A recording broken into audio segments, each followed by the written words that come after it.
Welcome to the Conscious Pivot Podcast with international speaker, business mentor, best-selling author of Pivot, and your host, Adam Markell. The Conscious Pivot shares the stories and wisdom of people who have successfully reinvented some area of their business and personal life. You'll gain powerful insights into how you can fully embrace new opportunities, increase your performance, and master the art and science of innovation and resilience. So please join Adam as he guides you on your conscious pivot. Welcome, everybody, to another episode of Pivot Radio. Oh, you're going to absolutely love our podcast today. And I'm going to introduce you to a gentleman that I'll get to share space with and to be in his grace. He is just a gentle soul, peaceful man, loving man, somebody that all of you are going to enjoy spending some time with, learning some things from and listening to. But before we do that, I want to just once again, as always, begin by sharing this space with all of you. What a precious moment this is. What a sacred moment this is, really. Because as we collectively take our breath, and what's so really, really cool about that is that where you're listening now, wherever it might be, whatever country, whatever state, whatever internal state you're in at the moment, we are all breathing. This is a connection point right now between myself and all of you, and between all of you and everything that is. We are all connected, and one of the ways that we can feel truly connected is through the breath. And as I am taking this deep breath, this conscious, awakened, even more awakened breath, in this moment that I'm taking that breath, I realize there are people everywhere that are taking their very last breath. And we can all appreciate just how sacred it is that we get to be taking this breath now, knowing that there are people who are taking their last. And that makes this moment holy. It makes it sacred. It makes it special, and we get to share it. So with that, I want to just open by saying how grateful I am to be here with all of you, and to share this blessing time together. Speaking of a blessing, as I said, the gentleman that I get to share time with now, and that you get to share time with, is a gentleman by the name of Steve Robertson. And he is the founder and the CEO of Project PeaceOnEarth.org. He's an executive producer of the To Unite All Benefit album, To Unite All Benefit, which features Peter Gabriel. I love Peter Gabriel. Roger Waters, I'm a big Pink Floyd fan. Roger Lawrence, Bruno Mars, Stuart Copeland of The Police, and many, many others. And 30 major musicians in this project were also endorsed by Archbishop Desmond Tutu, Noam Chomsky, Oliver Stone, and others. And I would say that this gentleman, who is a Grammy Award winner as well, is somebody that is doing some really beautiful work for many, many years in furtherance of peace. And peace is not an easy thing to wrap your arms around from a global perspective. And he and I had a wonderful conversation a few months back, and we're going to, I think, pick up where we left off there. But I remember in that conversation that I was just sharing that our company has been committed to contributing to world peace for some time now. And the way that we've seen fit to contribute has been in helping individuals find their inner peace. Because our theory is that each of us is working on our own peace, that becomes our offering to the world. It becomes how we influence everybody around us through our peace. So while, yes, it's quite important to get our politics right, and to be looking at our global leaders and the systems, including the economic systems, very carefully for greater leadership, better leadership, and leadership that's interested in peace. Our philosophy is that if enough people are simply selfishly working on their own peace, on creating their own inner peace, that at a certain point, there's a bit of a tipping point, if you will, that our world becomes more peaceful as a result of just everybody taking more personal and individual responsibility for creating peace within themselves. So with that, Steve, thank you so much for joining us on this edition of Pivot Radio, and looking forward to our conversation today. I'm sure I know that I've got a 2-page introduction for you, and I wanted to leave it really more in your hands to say what it is that you're passionate about, because you've been working in this area for a very long time. You've worked with many celebrities. You've done a lot of projects, primarily I think in the music space. But if you could fill in the blanks, fill in the gaps where my introduction was wholly inadequate, or just didn't give us a flavor for what you're currently doing and why you do that work, that would be really wonderful. So welcome to the show, Steve. Oh, thank you very kindly. I appreciate it, Adam. I've had the privilege of working with a lot of Grammy-winning musicians on several different album projects. I'm not a Grammy winner myself, though I would wish one day I would be. But see, I made you a Grammy winner. Yeah, well, it's happened. It's happened. Well, that'd be great. The universe is speaking. The universe is speaking. So I've been very passionate about the mission of peace, and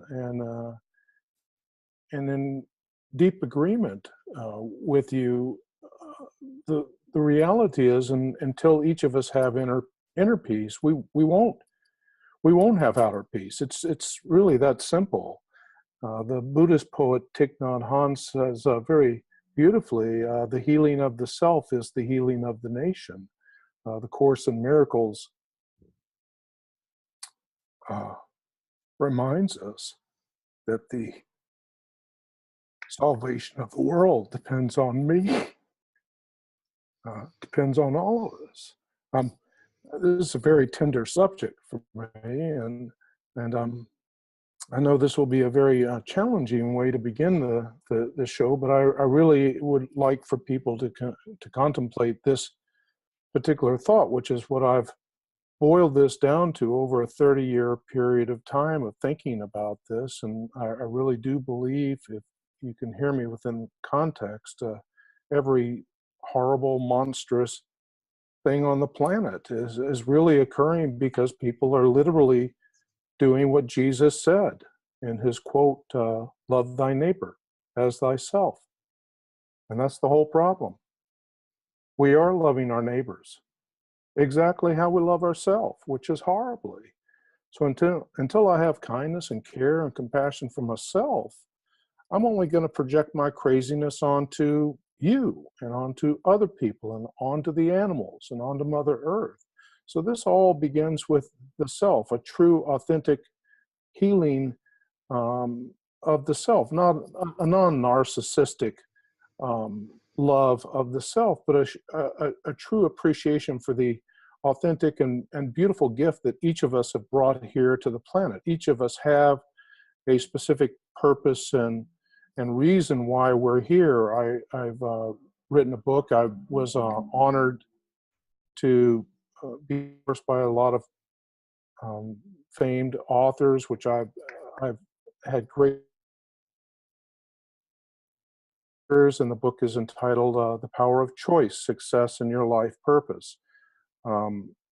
My journey began as I was about age 8. My dad was a nuclear physicist. We moved from California to a little city called Friendswood, Texas, right outside of Clear Lake City, where NASA is. I was absolutely obsessed with playing football. One day at recess, when I was, again, about 8, we were playing tackle football. Weren't supposed to be doing that. And I wasn't big as I am now.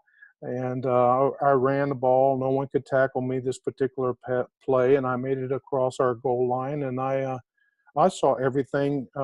It was a mystical moment of sorts. I can only describe it as such. I saw everything stop, like the Matrix stopped. I saw everything 360, above, below, simultaneously. And I had an inward sense that I was to play some sort of role in facilitating peace on the planet. And the next thing I knew, I appeared to be multiple miles in the sky, free falling, like a parachutist into what I now know as Manger Square, Bethlehem, and I didn't know where that place was from Adam. That experience went away. I never told a soul about it. I didn't want to end up in a rubber room, quite frankly. And I'll flash forward to that as we discuss a little bit more. A lot of my work has focused in this Palestinian, Israeli, Middle East region, and this is because this is the birthplace, in my opinion, of the greatest psychopathic paradigm there is on the planet, which is, I have the right God, and so therefore you don't, and so I'm good and you're bad, and if I'm good and you're bad, I must be righteous and you're evil. And once I have you at evil, I can go into your village and murder men, rape women, kill babies, burn the village down, and go home and sleep like a baby. And this is insanity, total insanity. So I figured if we could bring peace to this Palestinian-Israeli conflict, we could bring peace anywhere to the planet. And so my background, I raced motocross professionally for 3 years of my life before an injury sort of sidelined me, and I went to college as promised to my father. I got a degree in business. I became a sales engineer. I was told by Johnson Controls, a company I work with, I was the youngest sales executive in that company's $4+ billion history. And I sold large-scale industrial process control computers that automated petrochemical plants, refineries, municipal wastewater water treatment plants, etc. And I, in a 24-hour period of time, my entire life shifted. My job dumped me, and my fiance dumped me. And to say the least, I was lost. And I had a friend named Risa that recommended a book called The Game of Life and How to Play It by Florence Shinn, a classic metaphysical book written in 1924. My first metaphysical book. I've always been listening very carefully, as the Quakers might say, to this small, still voice within, and paying close attention to that as I could.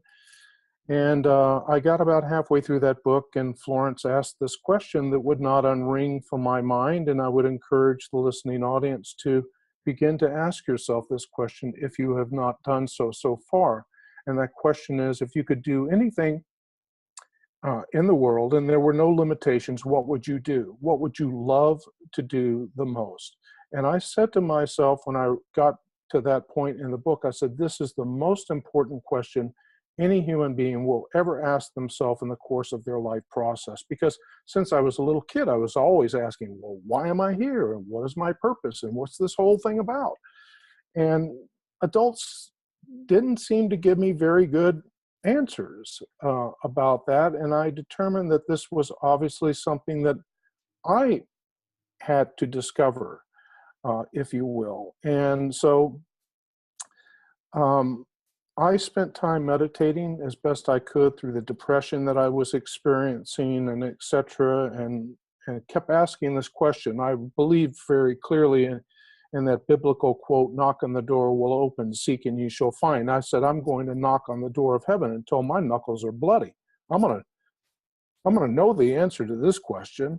And I did, and one day very loudly, like a booming voice in the room said, music. And I said, music? I said, I have no clue what to do with that. And I remembered the second part of the question. If music is the answer, then what would I love to do most relative to music? And that answer was quite frankly very obvious to me, because in college and during my racing career, we'd spend hours in the van listening to rock and roll. I went to college, and then I was turned on to the musician Mike Oldfield. Did Tubular Bells, and I went to school at Louisiana Tech in north central Louisiana, which I promise is hardly the cultural mecca of the world, but had a very progressive radio station. They dropped the needle on Mike's album called QE2. I had no idea that this guy had been the first artist signed by Virgin Records. I had no idea what that meant. All I knew was his music was fundamentally unique from anything I had ever heard before.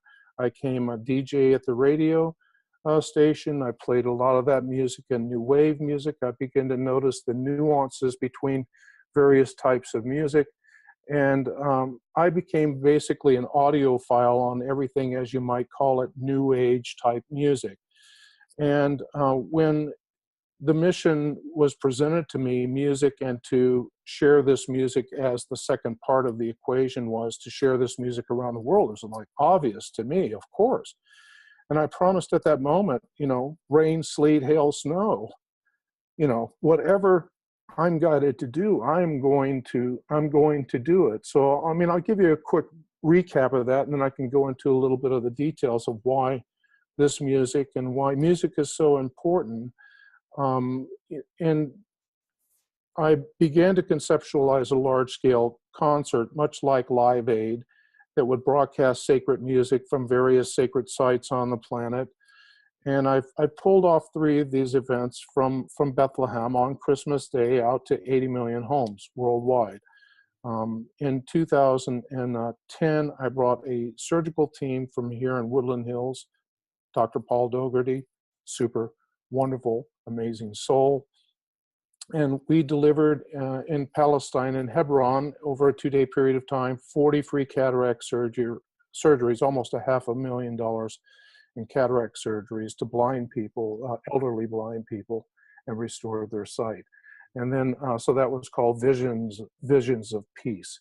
And then the next piece we did, we brought 1,000 Palestinian refugee children to the base of the Mount of Temptation in Jericho, had them form the image of the Picasso peace dove, spell the words love all, spell the word love in Arabic. The image was filmed aerially. It went around the world. The UN a year later selected this image as one of the 49 most iconic images in the history of the UN out of 800,000 some odd photos. And then I followed that up with a large-scale concert in Bethlehem on Christmas Day, out to 80 million homes worldwide, with the lead singer Fox Lima from the group Enigma, and Gary Nicholson, Grammy-winning Texas Hall of Fame singer-songwriter, Joanne Shenandoah, and Hani Nasser, and Peter Joseph from Zeitgeist did a video spot for us where we showed how Jesus, Buddha, Krishna, Muhammad, everybody, all saying the same thing, which is just basically be loving, be loving. And not one single person in, the Palestinian government or any organization attempted to censor anything that we said. And I promise you, I threw the metaphysical kitchen sink at them, So the following year, we did an event called Free All. We brought my partner and I, John Quigley, brought several hundred Palestinian Boy Scouts and Girl Scouts to the dividing wall in Bethlehem that marks the original road into Bethlehem under Israeli control. And we had them put their paint-covered hands on the dividing wall to create a visual plea to the world to bring the wall down. And the rest of the kids spelled the word Free All, and we filmed that image aerially. And then the following year, we did a large-scale concert called Forgive All with Serge Tankin from System of a Down and Stuart Copeland from the Police and a lot of other well-known musicians. And then the last event I did was called an album, a benefit album called To Unite All. So as you may get it, Visions of Peace, Love All, Free All, Unite All. Forgive All, To Unite All, right? So music is so really, it's fundamental to who we are. The great Sufi master, Hazrat Inayat Khan, and his book, really, in my opinion, the seminal book on music called The Mysticism of Sound and Music.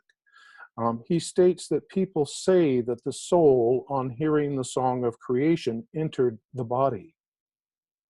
But in reality, the soul itself is the song.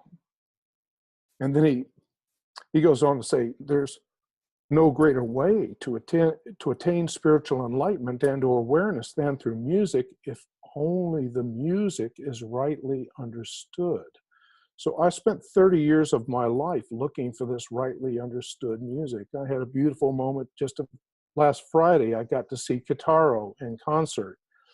And I had met Kitaro 30 years ago and his manager, Aichi, in Dallas and the first North American tour. And I was backstage with him. And this was sort of a full circle moment, as I'll describe with that image of free falling into Bethlehem. So I spent 10 years. I realized something was radically different about this particular type of music I was really interested in. Guitarro, Vangelis, Enya, musicians of this sort. And I spent roughly 11 years writing a thesis paper on the effects of music in consciousness, so I could articulate to people who were, operating from the holistic medicine perspective, from the environmental perspective, from the self-esteem perspective, all basically saying the same thing. John Robbins, in his book Diet for a New America, said, basically love the self, and you're gonna, you won't harm Mother Earth. Jack Canfield, in his book, love the self. This is the first place to begin. I worked closely with Senator John Vasconcellos, who started the self-esteem movement, launched it nationally. John was my roommate. I was his shadow. He was my best man at my wedding.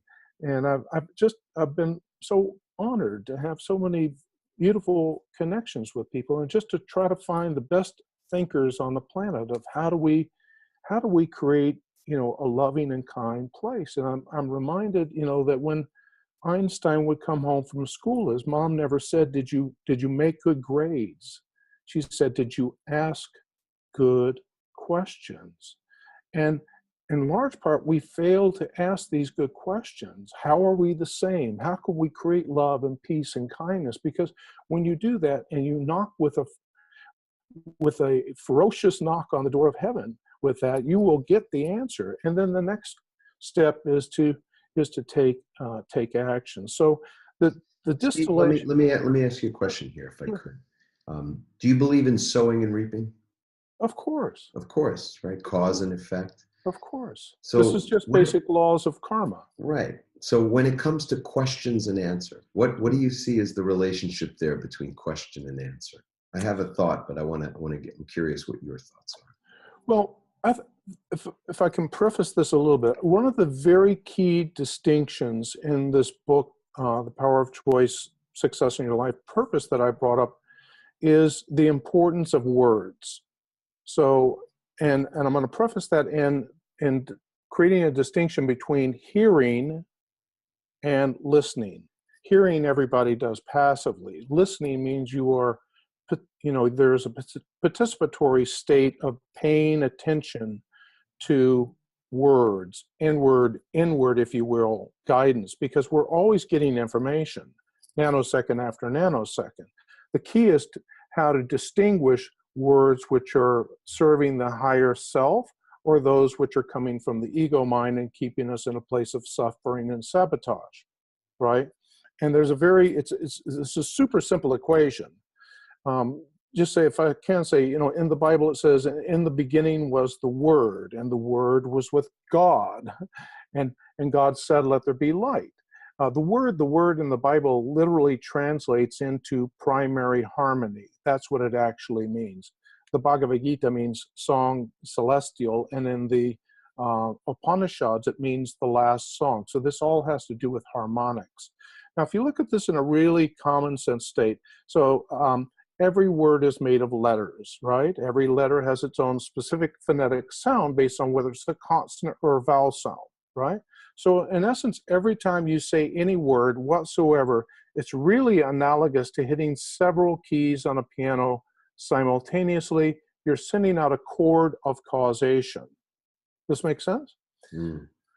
Right. So as an example, in that regard, if I gave you, metaphorically, if I gave you a tomato seed and asked you to plant it in fertile soil, out of the tomato seed, there's no way whatsoever you can get a pine tree, right? Out of a tomato seed, you only get a tomato seed, and thus it is so with your words. You look at the great parable, Aladdin's lamp. Aladdin was sent to retrieve a lamp behind, in a special cave. There was a cave door. He had to say 3 words to open that cave door. I don't know if you remember that, but the words were, open sesame. Now say that slower. Open says me.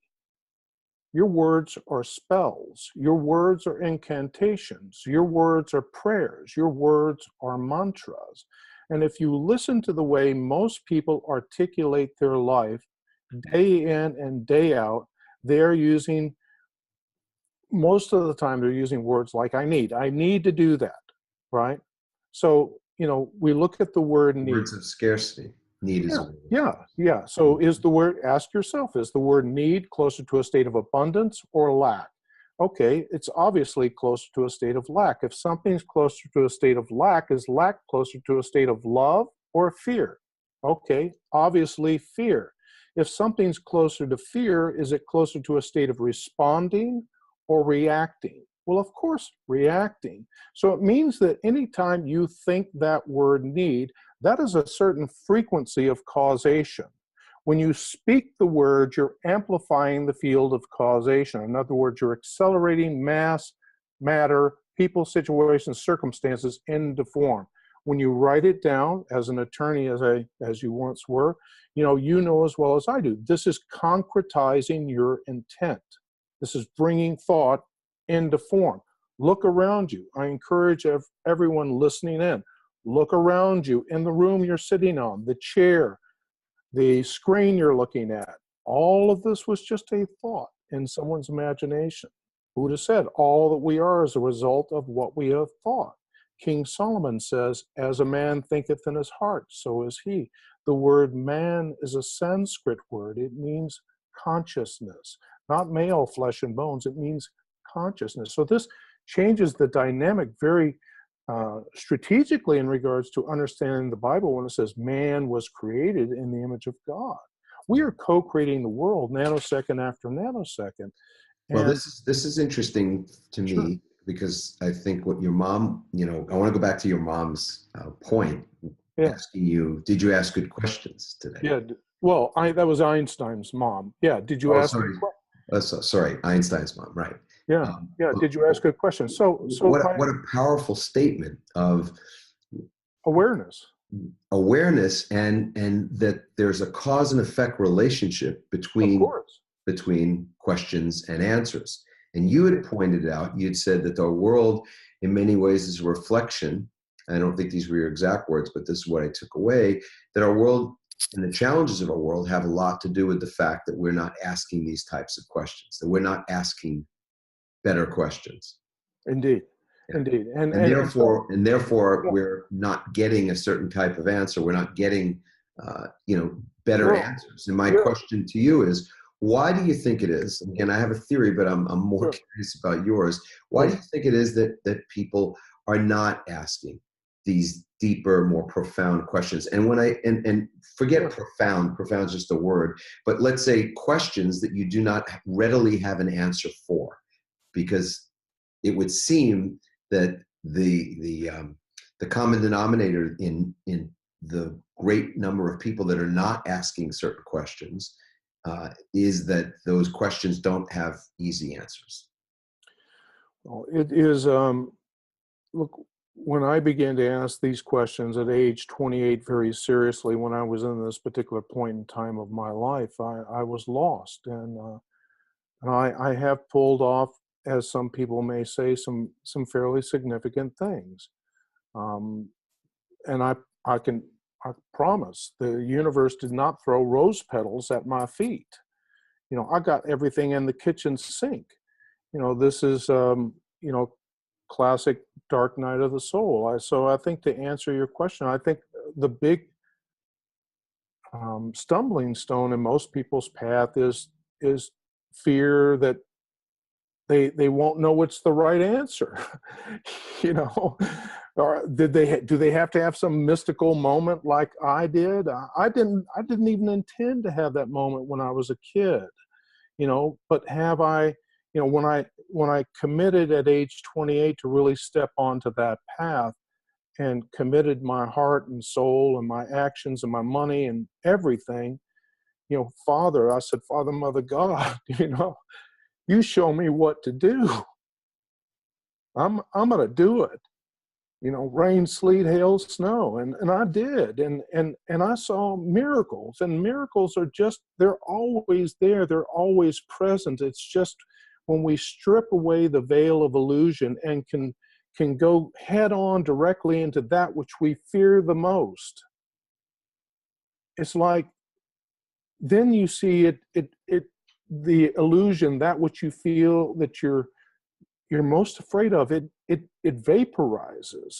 Yes. And that, because it's illusion. And so most people, there's a great quote again, in part answer to your question. Martin Luther King said, you don't have to see the entire staircase. Just take the next step. And most people want to see the entire staircase. I promise I did not have a clue I was going to end up backstage with Guitarro. I did not have a clue I would ever produce an album with Peter Gabriel or Roger Waters. I mean, I didn't have a clue, but I just knew I was guided by this vision to bring the most inspired and loving music I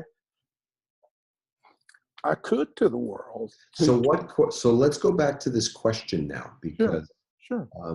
What questions were you asking, if you can remember? Were there questions that you were asking at the time that you did not have answers for, but you were asking those questions nonetheless? Well, by the time, I mean when you were 28 and when you were setting out on this path that was an unknown path, and a path that didn't guarantee you any success or any support even. What were the questions that you were asking at that time? Why am I here? What is my purpose? I kept asking emphatically, tell me, I demand to know. Yes. And when you do this, you won't be given, I suspect, you may be given insights. You may recall an experience, as I did when I was that little kid of age 8. I didn't, that wasn't something that I kept perpetually with me. It was sort of like, oh yeah, I remember that. And I think most people are given these sorts of insights. It's, in Alex Huxley's book, Island, it's about an island of enlightened people. And they had left the mainland because there were too many distractions. They go to the island, less distractions, so they figure.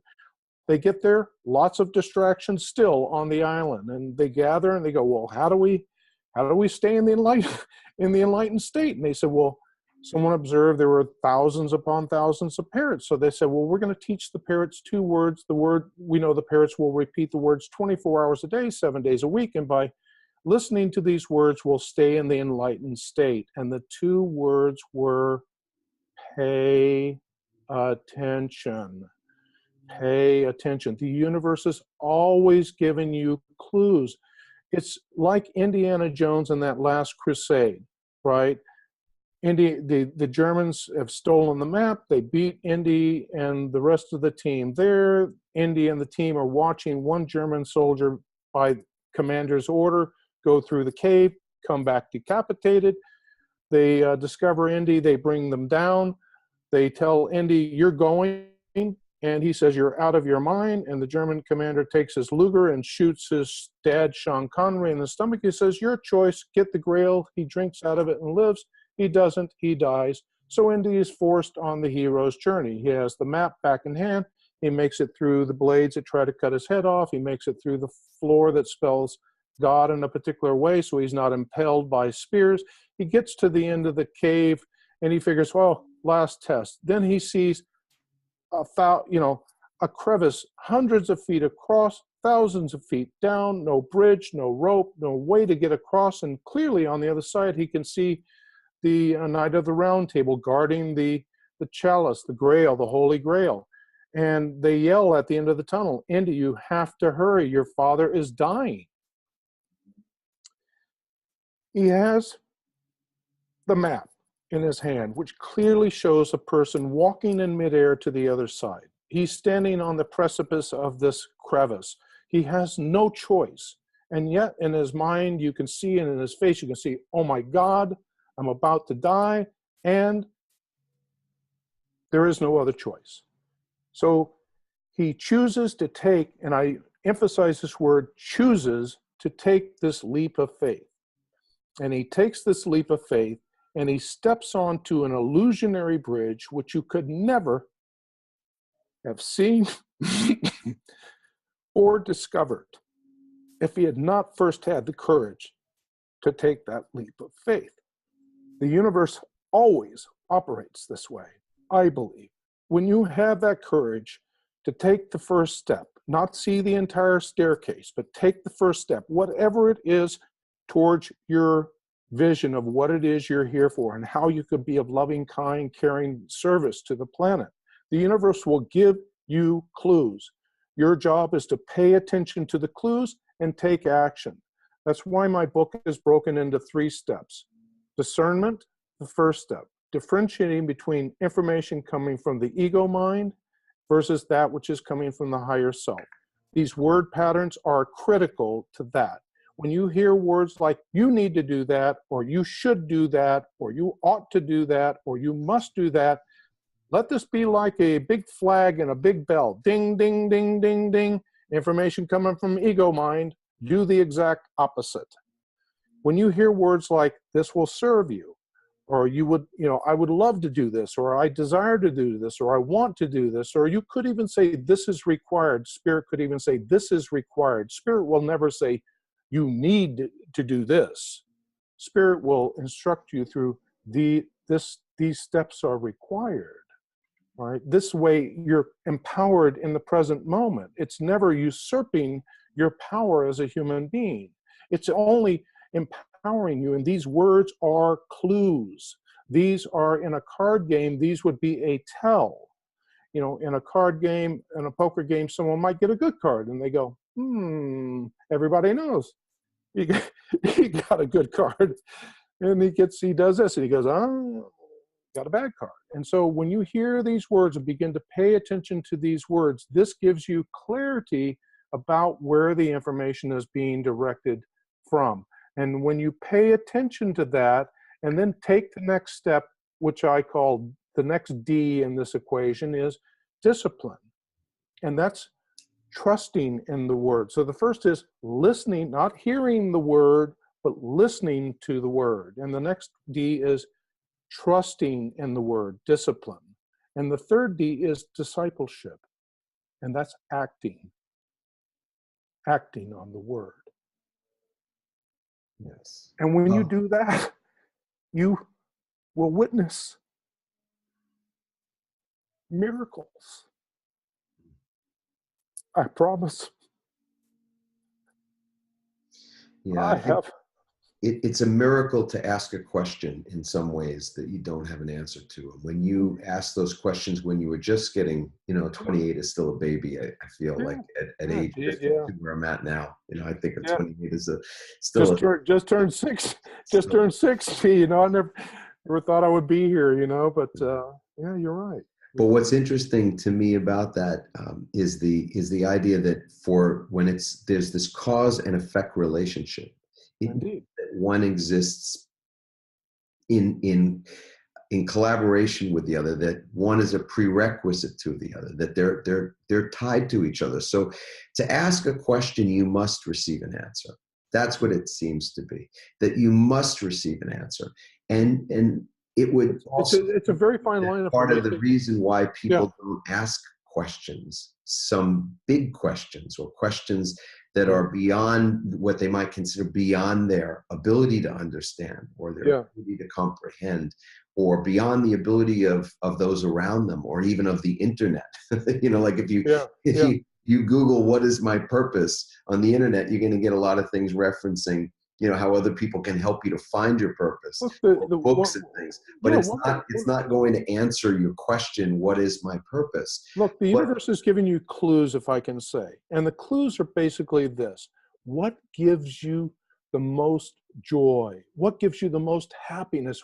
What makes you feel like a little kid on Christmas Day running on your tiptoes to open up a present? What gives you that level of passion? These are clues. Pay attention. You may not see the entire staircase, but take that first step in that direction.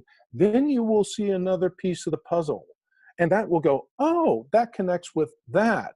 And this connects with that. And then you begin to see this mosaic begin to form, and this picture in your mind's heart. And just full circle here. I told you about the kid free falling into Bethlehem when I was a little boy. And then the last event that we did in 2012 there, everything in the world went south on this. We were trying to bring Palestinians and Israelis to both sides of the dividing wall, have them form half the peace sign, and everything went south. 2 days before, a Palestinian, a militant had detonated a bomb up against the wall. There was a shoot to kill order from the Israeli military. I was working with the governor, the mayor, everybody, and we couldn't pull that thing off. I was pulled down to Manger Square midnight, at Christmas Eve, and they said, we can't do this. We can't do this. You have to do it someplace else. And I already worked with the Boy Scouts and Girl Scouts for a week. Everyone was in agreement. We were going to truck them. We were going to bus them off to this location and do this image. And so at the end, the mayor says, look, we can't do it there. In the morning, she called me. She says, we have to do it in Manger Square. And I said, Manger Square? I said, I've been there. There are 7,000 plus people there where there should be only 3,000. How are we going to do this? And this is Church of the Patriarch, everybody you can imagine. Get down there, I figure, well, at least good thing we don't have to bus the kids all the way over to the other side of the city. So they're right there. Church of the Patriarch comes in. All of a sudden, the Boy Scouts, they're out. They're not going to participate. I said, screw that. I started pulling bicycle gates in place. We were decided to put together a big peace symbol in Manger Square, and then spell the words love all with the kids. And so I started pulling the bicycle gates in place and mapped the area out, cleared everybody out, and we had to draw a big peace symbol, big circle. We start with a string, and you have people walk a big chalk around the outside perimeter of the circle. I'm at the center of the string, just happens to be. And at that moment, I'm at the center of the string. I look up. I promise that is the exact place I saw when I was free falling as a little kid at age 8 into Manger Square. And, all of a sudden the Boy Scouts were back in, and we formed the image, and, it was, we can see it on the web. It's a really beautiful place. But what's really important, don't you think, Steve, is that people have a way to move forward, like you said, that when the staircase is dark and when you don't have faith, or you question your faith, that the stair will appear as you continue to move forward in the darkness. There's that great example you shared from that Indiana Jones movie, that to step out toward what you want, even without being able to see, even without the money, even without the connections, even without whatever you could list, because I didn't have this stuff. I just said, Father, Mother, God, show me the way, show me the way. And I just committed to doing everything, making every phone call. I don't know, I'm super afraid of making that phone call. I don't want to make that phone call. And I made the phone call. Boom, I'm right in. No secretary, nothing. I get the person right on the phone. Mm. And it happened over and over again. The Sufis call this place, that we're describing here, at this dark night of the soul, they call this the place of the I don't know. That's what they call it, the place of the I don't know. And this is where addicts, will sometimes, find themselves where they've tried everything externally they possibly could. They bottomed out, and they're at the place, I don't know. And it means they've exhausted every external parameter they possibly can, and the only place they can go is within. And at that place in the I don't know, the mystics, the Sufi mystics say, we're this close to enlightenment. And so not knowing what your life purpose is only something to be excited about. And the reason, at least in part, the reason is because, and I want you to confirm this or say it's not true in your experience, but the reason you're this close is because when you ask the question, you will receive, that it guarantees the receipt of an answer. Again, the cause and effect relationship. So as in, I think it was Jonathan Livingston Seagull, an old book where Chiang says something to the effect that the moment you decide, you've already arrived. So he's speaking about this movement from east to west, flying from east to west. He says the moment you decide that you're going, you've already arrived. So the moment that you ask the question, you have already received the answer. Now, the answer may not be apparent to you at the moment, but you will receive an answer at some point. But if you'd never asked the question, that's the tragedy. The fear to ask the question, to ask, what is my purpose? And maybe you asked that question when you were 28, and when you're 38 or 48, who knows, or 68 or 70 or whatever. But at some other point in your life, the fear might be to ask the question again, because you're no longer feeling passionate or on purpose about what you're doing, or you're not 100% confident that the path that you've taken is the path that you ought to be on now or could be on right now. Well, it's curious, Adam, that you mentioned this book, because there's a quote out of that book, one of my favorites, and I do live my life as best I possibly can by this, and it's, you're never given a dream without also being given the power to make it come true, right? You're never given a dream without also being given the power to make it come true.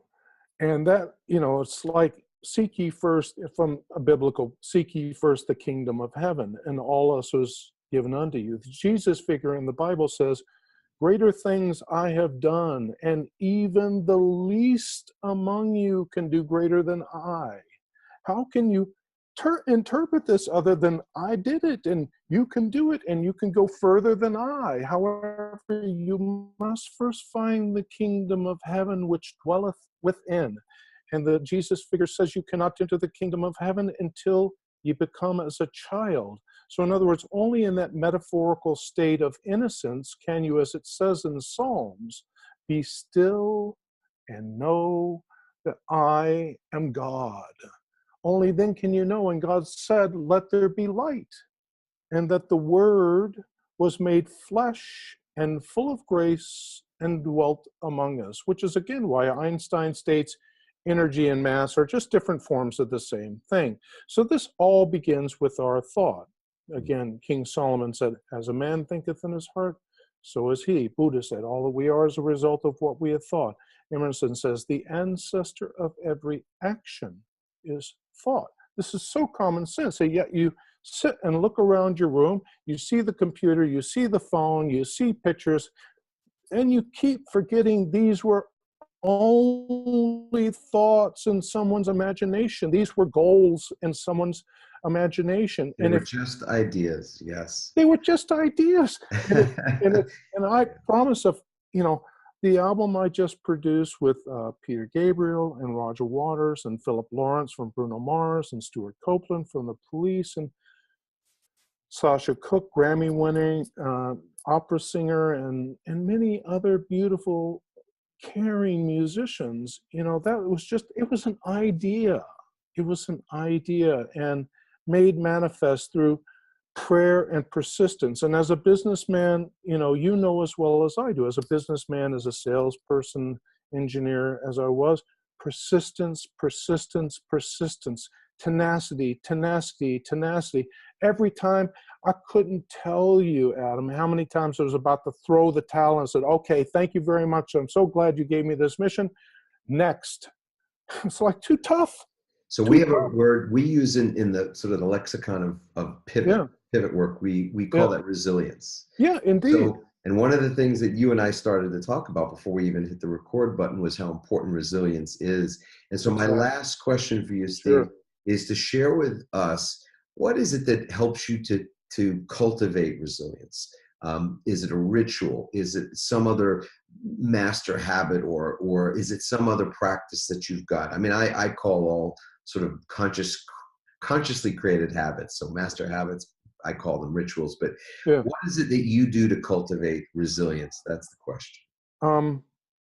I'd say two things. Paying very close attention to the inner still voice within and listening for words which are kind and caring and compassionate and prodding me towards being the most, courageous expression of God's loving truth that I can be. And listening very carefully for that, and then acting tenaciously, single-mindedly, laser focused, if you will, from the Apollo film. Failure is not an option. I don't even use that. Failure isn't an option. Success is the only option. And when you frame things in this particular way, the brain goes, oh yes, of course, we agree with you. The universe is always agreeing with you. You say, I'm going to be a failure, or this is going to be difficult, or I can't make enough money. The universe puts its arm around you and goes, we agree. And if you say, I'm going to be a super success, I'm going to make this, I'm going to accomplish this, the universe goes, we agree.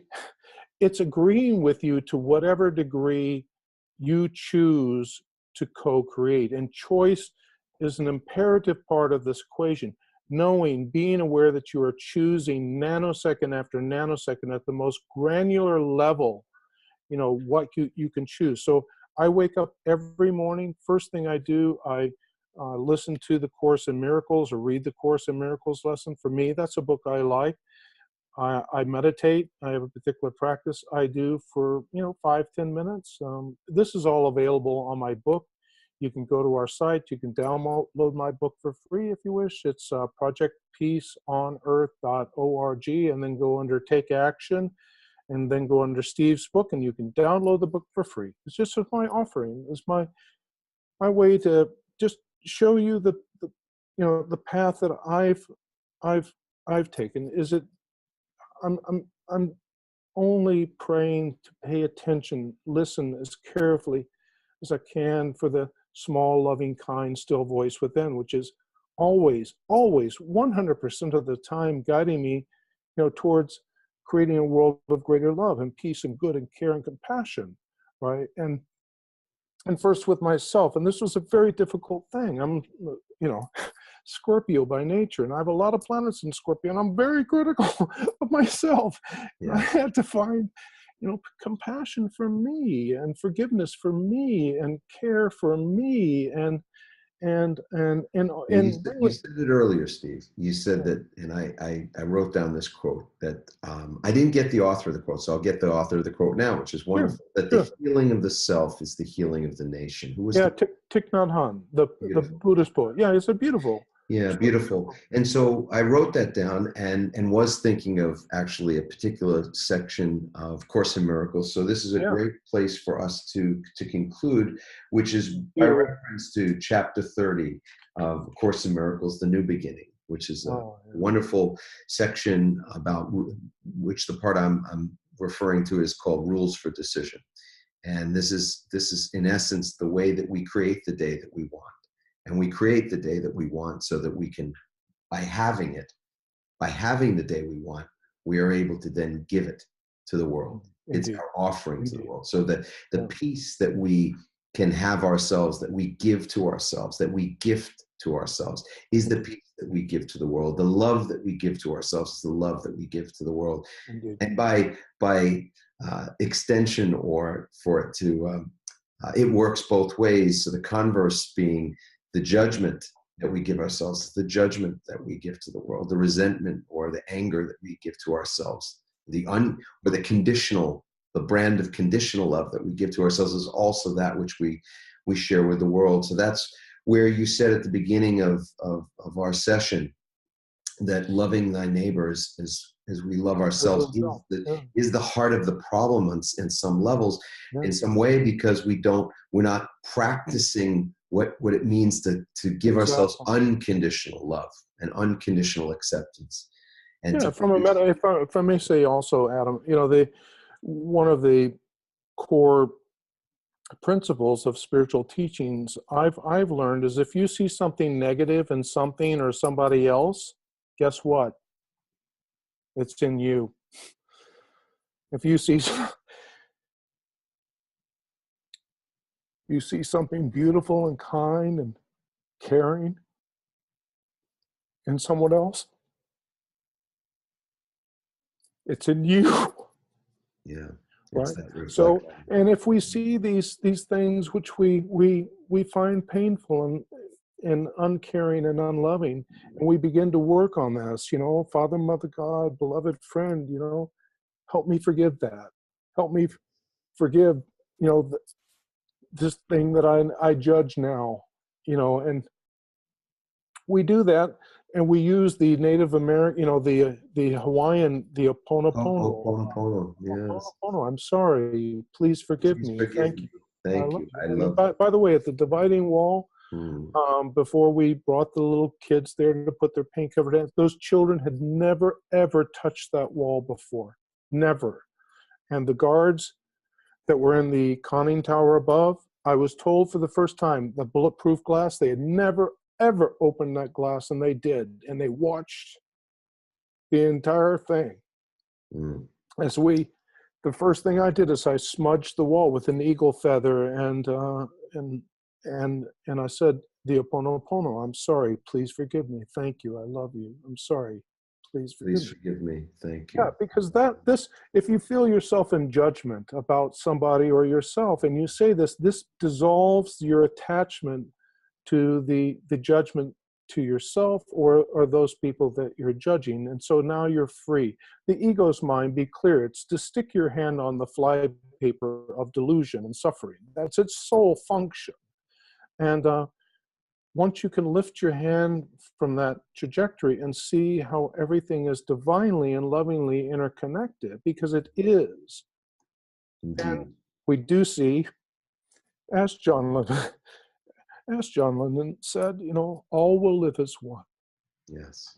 What a perfect place for us to conclude as we began thinking about how it is that we are connected and how we share so much, including this very sacred moment, this sacred breath, this heart space.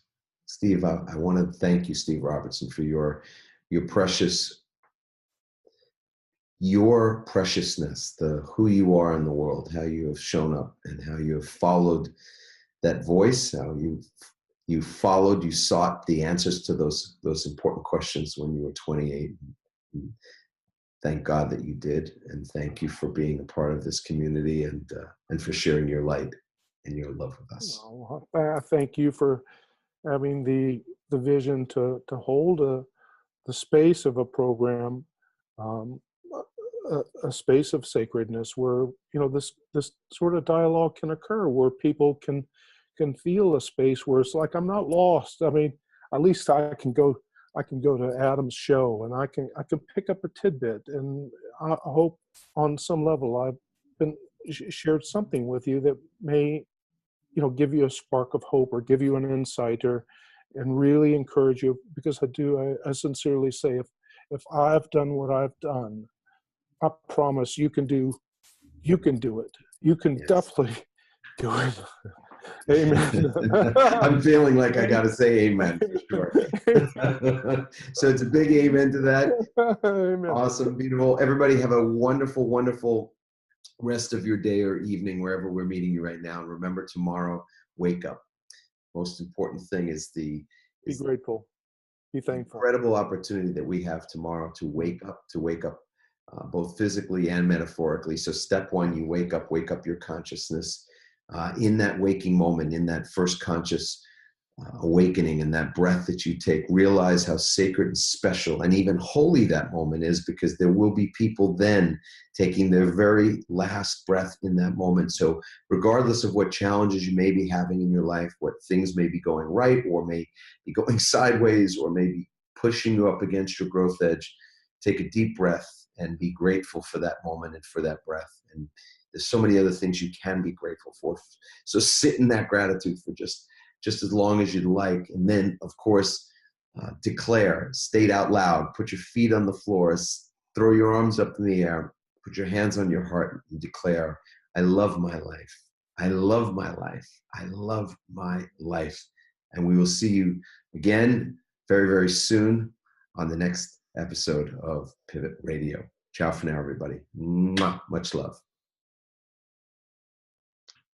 And we're out. Awesome, Steve. Thank you Okay. so much, brother. Appreciate that. Is that okay? Was that good?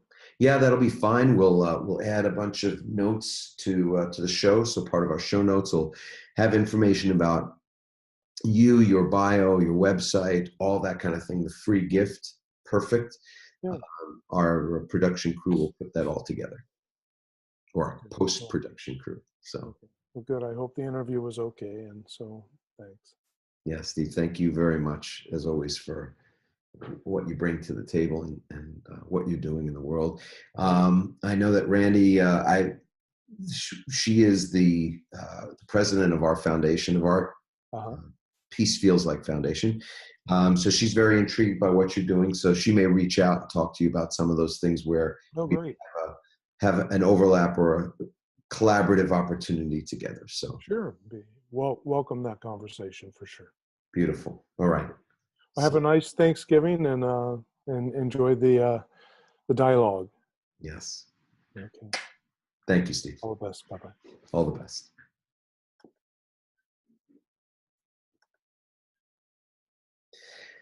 Okay, so we're still recording, and I'm going to do some pickups. Actually, want to redo the introduction, and then I'll do one other pickup relative to Steve's show. Okay, so I'll just start at the beginning. This is for editing purposes. Hello, everybody, and welcome back to another episode of Pivot Radio. We've got an incredible podcast for you today, an incredible guest, somebody that I absolutely adore, somebody that I think you're going to learn a lot from, get a lot out of, listening to. He's got a really incredible perspective on life. He's had a very varied experience of living and following his passion, following his purpose, which he didn't. He had a glimpse of when he was only 8 years old, and then later on at about 28, started to ask some very deep questions about why he was here, why he was on the planet, why he was born, what he was meant to be doing here, what was his work to be doing. And his name is Steve Robertson. Steve Robertson is the founder and the CEO of Project Peace on Earth. He's also an executive producer of the To Unite All Benefit album, an incredible album which features Peter Gabriel, Roger Waters, Philip Lawrence, and Bruno Mars and Stuart Copeland of The Police, among others. He has worked with many artists, including many Grammy Award-winning artists, and he's been working in furtherance of peace and creating peace on Earth for more than 30 years. And this gentleman has an incredible history. He's been called to incredible service. He's a best-selling author. He's a really amazing gentleman, and I feel so blessed to have him on our show today. So welcome, Steve Robertson, to the show. Welcome. Okay, so that'll be our new introduction to the point where Steve begins speaking. Now I'll just do one other pickup to join us today. Okay. Hey, everybody, welcome. And you are in for such a treat on today's podcast. You're going to love this episode of Pivot Radio. We've got Steve Robertson, who's an award-winning producer. He's the CEO of an incredible project called Project Peace on Earth. And he's worked with many Grammy award-winning artists. He's worked with them and collaborated with them and produced them. In fact, he's got an album, a benefit album called To Unite All, which features Peter Gabriel, Roger Waters, Philip Lawrence, Stuart Copeland of The Police, and many others. And today, on today's show, we're going to dive in really deep with Steve about sacred music. We're going to talk about what it means to be living on purpose and how it is that you answer certain questions about what your purpose is, especially when you don't know the answers to some of these deep, challenging questions, life-altering questions. Steve's going to get to the root of how it was that he was able to answer some of those questions in his own life, starting at age 8 and then picking it up again at age 28. And he's now been doing the work he's been doing to change the world in so many powerful ways for more than 30 years. So you're going to love our episode, our podcast today with Steve Robertson. So stay tuned. All right. So I think those are the those are the pickups. And I'm going to hit the stop record button, and let's hope we've got a good one here. Okay. To the editing team, thank you so much.